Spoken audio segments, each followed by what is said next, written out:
Hello again, time once more for a video game review, and in celebration of my birthday, I have treated myself to a birthday present of Soul Calibur 4.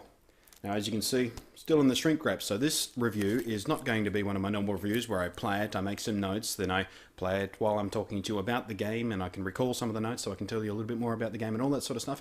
I don't have the time for that because I've got like a few hours today, and then I have to go off and have some drinks for my birthday, and then tomorrow I'm travelling down to Hobart and all that sort of stuff. So this time around it's going to be just an honest, real sort of first play kind of review. Kind of in the style of Ultra Neko, if you will. If you're into game reviews and gaming in general and stuff and you haven't heard of Ultra Neko yet, Zadie's Gaming Infection, you need to check it out. She's charming and witty and funny and just has a little edge of cynicism about her that I love. Okay, first things first, you may already notice this is the Xbox 360 version. Why did I go the Xbox 360 version instead of the PS3 version or vice versa? Well, you get slight differences between them.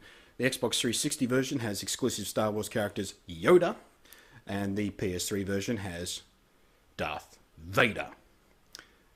Now, strictly speaking, Darth Vader is cooler because he's dark and angry and big and tall and just full of angry, petulant rage, and Yoda's a little 4-foot-tall puppet. But in both games you also get Vader's secret apprentice from the upcoming Force Unleashed game, which I'm really looking forward to, by the way. So I figure, get the Xbox 360 version, I get a Jedi and a Sith, and it all works out in the end. I reckon before too long you'll be able to use downloadable content to get the character you're missing from this anyway. Alright, the first challenge with this game is getting it out of the impenetrable plastic sheath they put them in. I swear they should make aircrafts this well, because you can never open them without any assistance. They don't give you one of those little pull tabs to rip it open. What I usually do is just use a lighter. Because, caught on fire. Too hot, touched it too soon, melted. Come on. Melted plastic on my fingers. Hooray!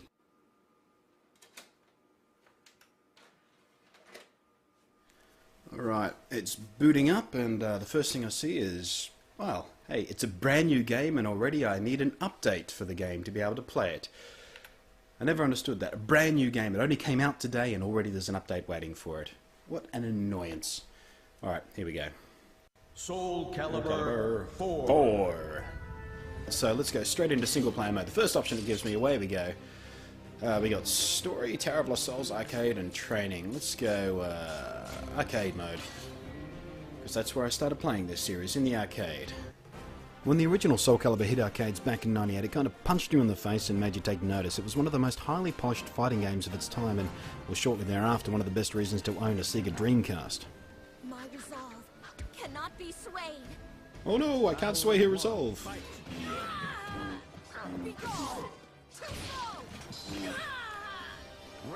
Ring out! Now, that's something I've never liked about these particular games, the ring out. Why, you know, I want to finish the fight. I want to kick her ass until she can't take it anymore, and then, you know, you ring out and you go, oh, fight's over, I did that by accident, that's no good. Ring outs suck. They need to get rid of them. My ally is the Force. My ally is the Force too. Coincidence. Oh, he stomped on Yoda. You don't stomp on Yoda's face, that just pisses him off. In this fourth installment of the series, you'll pretty much get more of the same, but it's still one of the most highly polished fighters around. It plays beautifully, and it's looking better than ever. But that's also the problem, it's just more of the same. Now, fair call, if they'd messed with it too much, you might end up screwing it up and wind up with a fan backlash like what happened to the endless Mortal Kombat sequels and spin-offs. But in order to actually give you a reason to buy the new Soul Calibur game, they've thrown in a couple of extra features that don't actually mess with the core gameplay, namely what some people have called a gimmick of guest fighters from the Star Wars universe. And the new Creator Fighter mode, where you can actually create and customize your own fighter. Naturally, because you're seeing me play this for the first time, I'm yet to have a mess around with that, but it seems like a fun idea. You can actually use your custom created characters in the new online player mode, which is pretty much the only fresh addition of the series, which is worth the damn when you're considering buying it. Little else has been done to truly refresh the game from its last outing. So, you want to taste the wrath of my blade? Do you want to taste the wrath of my blade? I'll give you some wrath. I've got some wrath on my blade right now you can taste. Feel free. Taste the wrath of my knee.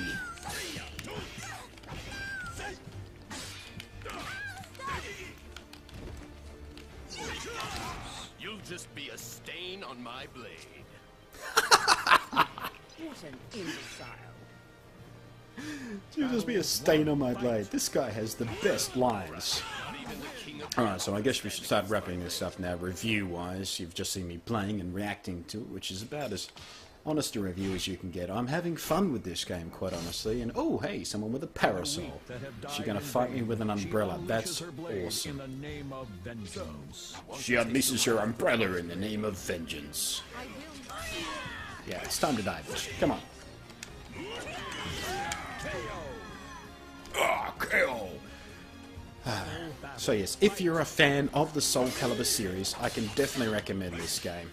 The people who are good at this game are good because they practice, they think, they have technique and style, and that's what I appreciate about this game. You can't invite someone around to your house and have them, hey, let's play some Soul Calibur, and they get there and beat the crap out of you like you can with some other fighting games, and I hate that. It frustrates me because I spend time and effort getting good at these games. To be beaten by someone who just goes on the control panel is ultimately frustrating. You cannot do that with this game. You get good at this game, you cannot be beaten by someone who just goes blah blah blah. A mother's love transforms into a twisted blade. She knows she will never be able to let go. No, I cannot give up now. Whoa, nice rack. Oh, she sat on my face. It's like an anti-gravity skirt. This thing just floats about like you wouldn't believe. But you know, the core game is solid, and it is still fun, and it does look pretty sweet in high def, so the comparative lack of, ooh, shiny new hotness isn't that much of a handicap. Oh! Your fancy armor will avail you not. Your enormous spiky sword, however, just went through my chest.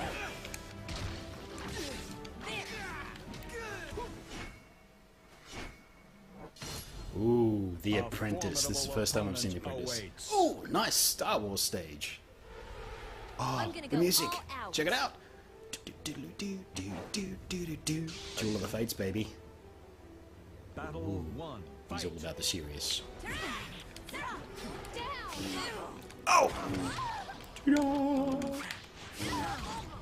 Oh! Dude's got some moves.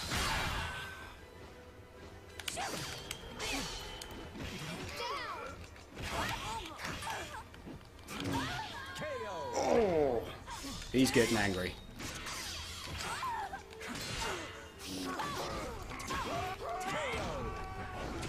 Darth Vader has much to teach you.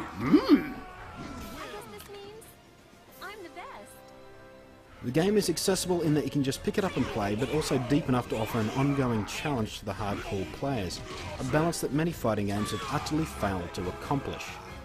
All in all, I'm very, very happy with Soul Calibur 4, and I can already tell that I'm going to be spending many, many hours bashing away at it, so... Soul Calibur 4, buy it to own it. Catch you next time.